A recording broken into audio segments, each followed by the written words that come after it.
ధరణితో గోల్మాల్, అమ్మిన భూముల్ని మళ్లీ అమ్మే అవకాశం. రెవెన్యూ రికార్డులకెక్కని రిజిస్టర్డ్ భూములు, తప్పుడు రికార్డులతో ధరణి పోర్టల్ అప్డేట్. దీన్ని అవకాశంగా తీసుకొని లేఅవుట్ల కబ్జా. ఇదే రీతిన హయత్ నగర్లో 5 ఎకరాల ఆక్రమణ, లేఅవుట్ చెరిపేసి దానిపై మళ్లీ లేఅవుట్. ధరణి ఆధారంగా వేరే రియల్టర్కు రిజిస్ట్రేషన్. తాజాగా వెలుగులోకి మాజీ ఎమ్మెల్యే భాగోతం, అండగా నిలిచిన అన్ని శాఖల అధికారులు. నెల రోజుల్లోనే లేఅవుట్కు హెచ్ఎండిఏ ఓకే. ఎవడిడు హెచ్ఎండిఏ అంటే? వాడు బాలకృష్ణ, సోమేష్ కుమారు, అరవింద్ కుమారు, ఈ బ్యాచే. ధరణి లోపాలు సామాన్యుడి గొంతుకొస్తున్నాయి.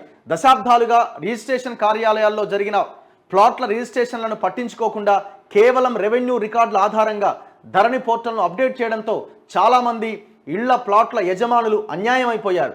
దశాబ్దాల క్రితం ప్లాట్లు కొన్న సామాన్యులకు కంటి మీద కునుకు లేకుండా పోతోంది. ధరణి ఆవిర్భావం నుంచి జరుగుతున్న ఈ తమాషాకు తాజాగా హైదరాబాద్లోని హయత్ నగర్కు సమీపంలో జరిగిన భూదందా చక్కటి ఉదాహరణ. అశాస్త్రీయంగా డబుల్ రిజిస్ట్రేషన్లు అనుమతించే వ్యవహారం వల్ల డబ్బులు పెట్టి కొనుక్కున్నాం, ఇంట్లో రిజిస్ట్రేషన్ల పత్రాలు ఉన్నాయన్న ధైర్యంతో ఉండలేని పరిస్థితి రాష్ట్రంలో ఏర్పడింది.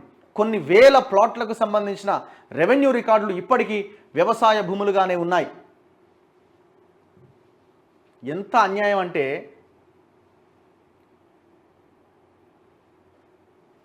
ప్లాట్లు చేయడానికి ముందు వ్యవసాయ భూమిని అమ్మిన రైతు పేరిటే రెవెన్యూ రికార్డులు చూపిస్తున్నాయి. ఎందుకంటే ఆ వ్యవసాయ భూమి ఆ రైతు అమ్మేసిండు, అది ప్లాట్లు అయిపోయింది, ఆ ప్లాట్లు కొంతమంది కొన్నారు. తీరా ధరణి పోర్టల్ చూసేసరికి ఆ వ్యవసాయ భూమి ఎవరిదైతే రైతో ఇంకెవరో ఉన్నారో ఆయన పేరు మీదకే వస్తున్నది. దాన్ని ఏం చేస్తున్నారు ఈ దొంగలు? దీన్ని ఆసరాగా చేసుకొని ఆయన నుంచి ఈ దొంగలంతా రిజిస్ట్రేషన్లు చేసుకుంటున్నారు. ఆ మధ్యలో ఉన్న ఆ ప్లాట్ ఓనర్స్ ఎవరైతే ఉన్నారో లబోదివ్వమంటున్నారు. ధరణి వచ్చాక దీన్ని అధికార పార్టీ నేతలు అవకాశంగా మార్చుకున్నారు. అధికారులను కట్టుకొని భూములను కబ్జా చేస్తున్నారు. అధికారులను పట్టుకొని భూములు కబ్జా చేస్తున్నారు. ఇప్పటికే లేఅవుట్లు వేసి ప్లాట్లుగా అమ్మిన భూములను మళ్లీ కొంటున్నారు. పాత లేఅవుట్లను చెరిపేసి బలవంతంగా లేఅవుట్లు వేస్తున్నారు. రెవెన్యూ, సాగునీటి శాఖలు చేతిలో ఉండడంతో పనులు చకచకా పూర్తవుతున్నాయి. ఇదేం అన్యాయమని బాధితులు పోలీసులను ఆశ్రయిస్తే సివిల్ వ్యవహారం కోర్టుకు వెళ్ళండి అని చెబుతున్నారు. కోర్టుల నుంచి నిలుపుదల ఉత్తర్వులు తెచ్చుకున్నా వాటిని గౌరవిస్తారని నమ్మకం లేదు. అసలు ఇట్లాంటి ఎన్ని ఎగ్జాంపుల్స్ అని చెప్తాం? రెవెన్యూ రికార్డుల్లో ఉంటే చాలు. హయత్ నగర్ బస్టాండ్కు కేవలం 3 కిలోమీటర్ల దూరంలో 1985లోనే 5 ఎకరాల భూమిని లేఅవుట్ చేశారు. కుంట్లూరు చిన్న చెరువు శిఖంలో ఈ లేఅవుట్ ఉన్నది. గజం 100 రూపాయల చొప్పున 82 మంది ప్లాట్లు కొనుక్కున్నారు. ప్రస్తుతం అక్కడి భూమి గజం 50,000 పలుకుతోంది. ప్లాట్లు కొనుక్కున్న వాళ్ళు తమ పేర్ల మీద మ్యూటేషన్ కూడా చేయించుకోకపోవడంతో అవన్నీ రెవెన్యూ రికార్డుల్లో అమ్మిన రైతు పేరు మీదే ఉండిపోయినాయి.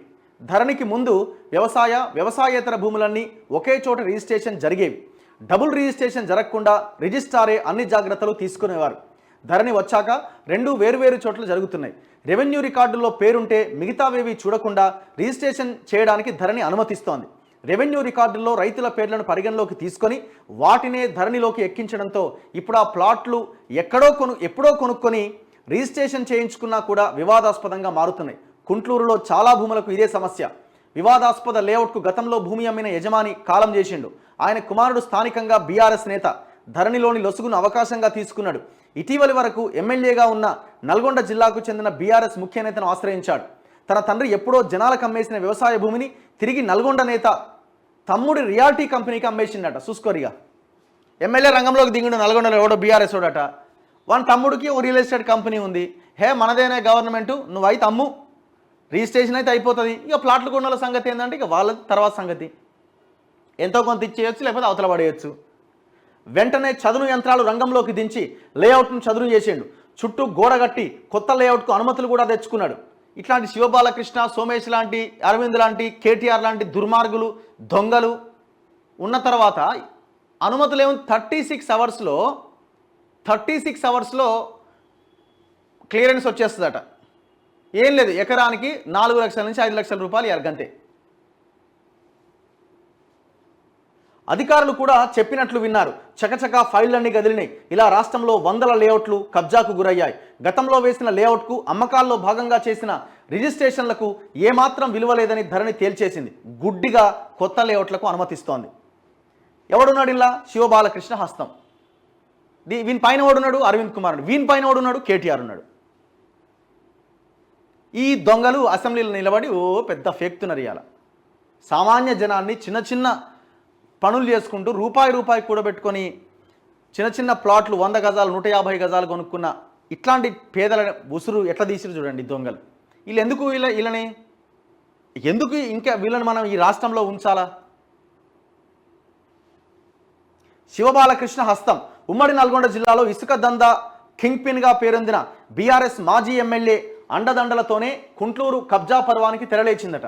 ఎవరు ఇసుక దందా అంటే? BRS MLA. ఎవరెవరున్నారు ఇసుక దందాలో? ఎవరు? గాదర్ కిషోర్ ఉన్నాడు, జగదీష్ రెడ్డి ఉన్నాడు, వీళ్ళే కదా మొత్తం.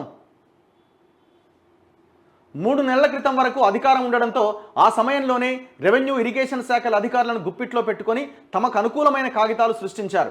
ఎన్నో ఏళ్ల నాటి లేఅవుట్, చెరువు శిఖం, ప్రభుత్వ భూమి అంటూ తేడా లేకుండా అన్నింటినీ చెరబట్టారు. తమ పలుకుబడితో నిబంధనలు తుంగలో తొక్కి కేవలం నెల రోజుల వ్యవధిలోనే డ్రాఫ్ట్ లేఅవుట్ తీసుకున్నారు. ఈ డ్రాఫ్ట్ కాపీ అన్నది కేవలం 36 గంటల్లో ఇస్తారట. యాక్చువల్గా ఇది ఇవ్వడానికి మొత్తం సర్వే చేయాల, 36 అవర్స్లో ఇవ్వడం. అసలు కనీసం ఫీల్డ్ విజిట్ కూడా చేయరట. ఎకరానికి 4-5 లక్షలు ఇచ్చినామా కథం, ఆ డ్రాఫ్ట్ కాపీ వచ్చేస్తుంది. డీసీ అంటారు దాన్ని. సుదీర్ఘకాలం హెచ్ఎండిఏ డైరెక్టర్గా ఉన్న శివబాలకృష్ణ గత జూలైలో బదిలీ అయి రెరాకు వెళ్ళిపోతున్నప్పుడు సంతకాలు చేసిన చివరి లేఅవుట్ అనుమతి ఫైళ్లలో ఇది కూడా ఒకటి. నిలబట్టి కాల్చి పడేసిన తప్పులేదు కదా ఈ దుర్మార్గులని. ఎన్నో ఏళ్ల క్రితం కొనుగోలు చేసి సరిహద్దు రాళ్లు పాతుకొని ఇనుప కంచెలు వేసుకున్న భద్రత లేకుండా పోయింది. ఎలా లాగేసుకుంటారని ప్రశ్నిస్తే అధికార బలంతో వెళ్ళగొట్టారు. కోర్టు నుంచి ఇంజక్షన్ ఆర్డర్ తెచ్చుకున్నా ఫలితం లేకుండా పోయింది. పోలీసులేమో ఇది సివిల్ మ్యాటర్ అంటూ మౌనం వహించినారు. చెరువులో 2 ఎకరాలు. రంగారెడ్డి జిల్లా అబ్దులాపూర్ మెట్ మండలం కుంట్లూరు గ్రామంలో 174, 175, 176 సర్వే నెంబర్లలో 16 ఎకరాల భూమి ఉన్నది. 176 సర్వే నెంబర్లో అత్యధికంగా 12 ఎకరాల భూమి ఉన్నది. ఇందులో 10 ఎకరాలు చెరువు శిఖం పట్టా భూమి, 2 ఎకరాలు చెరువు కుంట. ధరణిలో ఇప్పటివరకు 176/1 సర్వే నెంబర్ పేరుతో క్రయ విక్రయ నిషేధిత జాబితాలో ఉన్నది.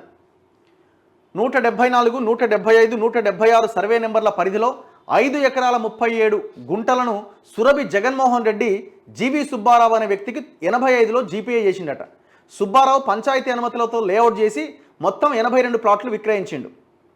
ప్రభుత్వ ప్రైవేటు రంగాల్లో పనిచేసే ఉద్యోగులు, మధ్యతరగతి ప్రజలు గజం 100 రూపాయల చొప్పున వాటిని కొనుగోలు చేశారు. ఎప్పుడు? 85లో. 85-90 మధ్యకాలంలో రిజిస్ట్రేషన్లు కూడా జరిగినాయి. ముందు జాగ్రత్తగా రాళ్లు పాతుకొని ఇనుప కంచెలు కూడా వేసుకున్నారు. ధరణి రాకముందు సేఫ్ ఉన్నది, తర్వాత కథం పట్టించినారు. మళ్ళీ పాతోడు దిగిండు. పాతోడికి మళ్ళీ ఎమ్మెల్యేనో ఎవడో దానికి సపోర్ట్. ఎట్లా ఇది? ఇట్లా ఎన్ని ఎకరాలకు సంబంధించి ఎన్ని వేల మంది, లక్షల జనం ఇబ్బంది పడుతున్నారు. మళ్ళీ ఈడ కూడా లోకల్ ఎమ్మెల్యే హస్తం ఉన్నదట.